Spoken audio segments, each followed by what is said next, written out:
Vamos lá? Editorial histórico. Tchau, querida. 15 anos depois de eu ter criado a palavra petralha para designar as práticas dos petistas em Santo André, lá se vão eles. Morrem com retrato e com bilhete, mas sem luar, sem violão. Sei muito bem o peso de enfrentá-los ao longo dos anos. Hoje, André, hoje é fácil. Felizmente, os grupos de oposição ao petralismo se multiplicaram e ninguém corre o risco de morrer de solidão por enfrentar a turma. Alguns o fazem até por oportunismo, outros ainda porque farejam uma oportunidade de negócios. O tempo que depure as sinceridades, as vocações, as convicções. Não serei eu o juiz. Sim, hoje tem um monte, né? Hoje, se eu pôr a Dilma ou o PT, virou quase carne de vaca. Né? Ah, simples. 2006 era mais difícil. 2003, 2004, 2005, 2010. Sinto-me intelectualmente recompensado. A razão é simples. Desses 15 anos de combate, André, 10 anos estão no arquivo do meu blog. Vejam lá. E quase 3 nos arquivos da Jovem Pan. Ou 3 dos arquivos da Jovem Pan, a se considerar de quando comecei a fazer comentários.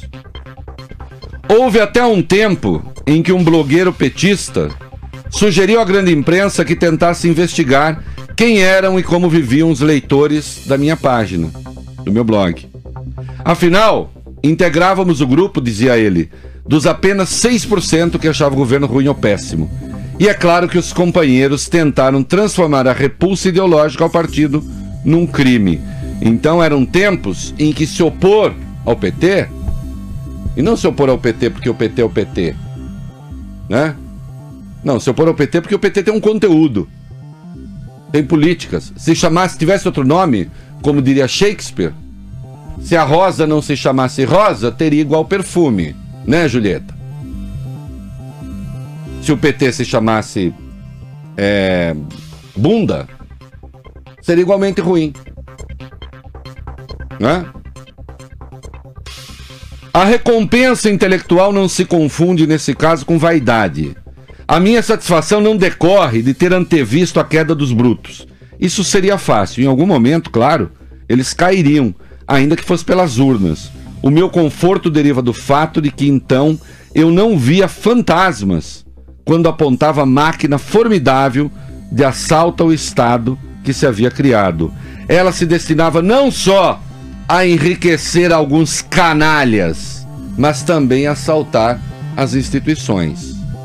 Ah, quantas vezes, André, eu tive de ouvir que eu exagerava. Quantas vezes tive de ouvir que a palavra petralha designava, na verdade, um preconceito.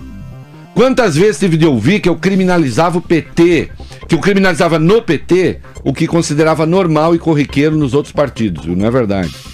Ah, quantas vezes tive de ouvir que eu estava a serviço do tucanato.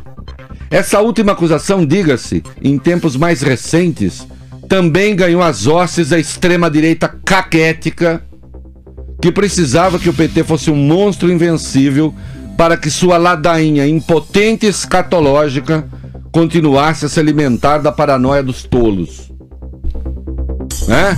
Porque teve uma hora que a extrema-direita, especialmente quando os movimentos de rua se associaram aos políticos e fizeram o certo, porque se o MBL, o Vem Pra Rua e outros não tivesse aproximado dos políticos, não teria havido impeachment. Se não tivesse havido uma manifestação de quase 4 milhões de pessoas, não teria havido impeachment, a última. E isso foi possível porque as forças se uniram. Não obstante, a extrema-direita vagabunda, mercenária, estava lá dizendo: oh, os movimentos se renderam. Bando de salafrários. E, no entanto, as coisas estão aí. Os petralhas foram derrotados por sua alma petralha. Porque a maioria dos brasileiros pôde, afinal, enxergá-los como eles de fato são. Não. A palavra petralha nunca designou apenas uma caricatura a serviço do embate ideológico. Os petistas adorariam que assim fosse. A máquina de propaganda esquerdista tentou até criar o contraponto à direita, que seriam os coxinhas.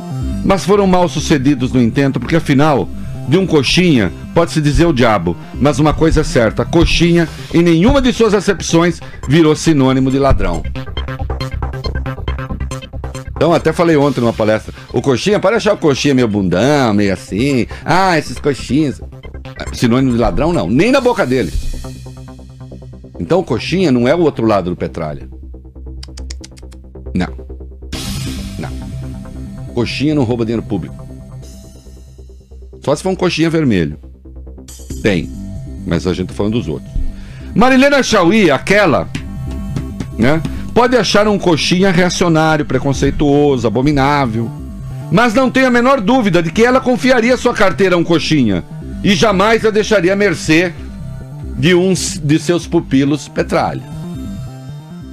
José Eduardo Cardoso e os demais petistas se zangam quando se diz que Dilma caiu pelo conjunto da obra. No seu entendimento perturbado do mundo, entendem que se está admitindo que ela não cometeu crime de responsabilidade. Trata-se, obviamente, de uma mentira. Sim, o crime foi cometido, mas é fato que ele não teria sido condição suficiente, embora necessária, para a deposição. Foi sim o jeito petralha de governar que derrubou a governanta, aliado a uma brutal crise econômica, derivada, diga-se, desse mesmo petralismo. Não fosse a determinação de jamais largar o osso, a então mandatária teria tomado medidas para evitar o abismo. Ocorre que ela não devia satisfações ao Brasil, mas ao projeto de poder tornado realização que havia se assenhoreado do Estado e que vivia de assaltá-lo. A resistência venceu. Ao longo dos anos de contínua depredação da verdade e da lógica, soubemos, como país, manter as nossas instituições e reagimos com a devida presteza todas as vezes em que eles tentaram mudar os códigos do regime democrático. Não estão mortos, não estão acabados, estão severamente avariados. E cumpre aos defensores da democracia que sua obra seja sempre lembrada como um sinal de advertência. Até porque, a exemplo de todas as tentações totalitárias, também a petista tem seus ditos intelectuais, seus pensadores, seus cineastas. As candidatas a Leni Riefenstahl do petismo, sem o mesmo talento maldito da original, não conseguiram fazer a epopeia do triunfo. Então se preparam agora para fazer o Requiem, na esperança de que o ressentimento venha alimentar o renascimento. Leni Riefenstahl é uma referência que eu faço a uma grande cineasta que serviu ao nazismo. Grande do ponto de vista técnico. Absolutamente genial. Mas uma canalha ideológica que servia ao nazismo. Hoje nós temos canalhas ideológicos servindo ao petismo sem o talento da Leni Riefenstahl. Né? Vem muita coisa por aí, meus caros. Não completamos nem o primeiro passo da necessária despetização do Estado. O trabalho será longo, vai demorar muitos anos. Não temos como banir os petralhas da política, mas é um dever civilizacional combater suas ideias, enfrentá-los, resistir às suas investidas, e pouco importa o nome que tenham. Porque os petralhas, daqui a pouco eles não precisam chamar PT. Se o PSOL crescer, pode chamar PSOL. Se a rede da Marina Silva, que está fazendo trabalho sujo, crescer, pode ser a rede também. Publiquei o livro O País dos Petralhas 1. Publiquei o livro O País dos Petralhas 2. Anuncio aqui para breve, fechando o ciclo, o livro Petralhas Go. Acabou. Eles perderam, a democracia venceu. Hashtag pronto, falei.